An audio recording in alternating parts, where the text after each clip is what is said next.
Мы находимся в Гагаузии на днях молодежи 19-го Всемирного Курултая Международного объединения тюркской молодежи. И именно в эти дни проходят Дни чувашского кино. Вчера мы, делегаты нашего съезда, были на просмотре фильма, который называется «Сюда не ступит нога врага». Фильм снят Чувашкино. Во-первых, хочу поблагодарить создателей этого фильма. Много фильмов снято на тему Великой Отечественной, о подвигах, о героях, тех, которые были на полях сражения, впереди.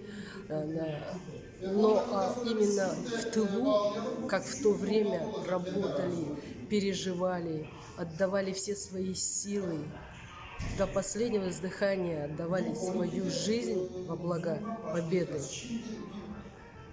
Такой фильм для меня я увидела вчера впервые.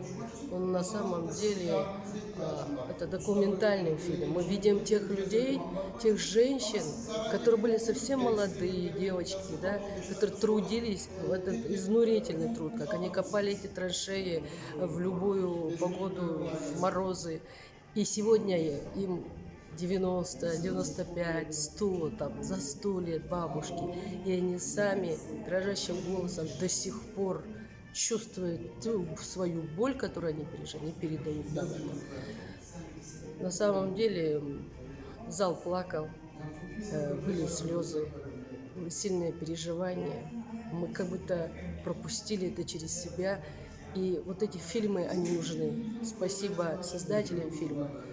Фильмы нужны, чтобы наши следующие поколения, дети, внуки, правнуки, чтобы они видели это и знали, какой ценой досталась им сегодняшняя жизнь, какой ценой досталась победа их дедам и прадедам. Спасибо всем создателям. Спасибо, что устроили показ здесь, в Гагаузии. Спасибо.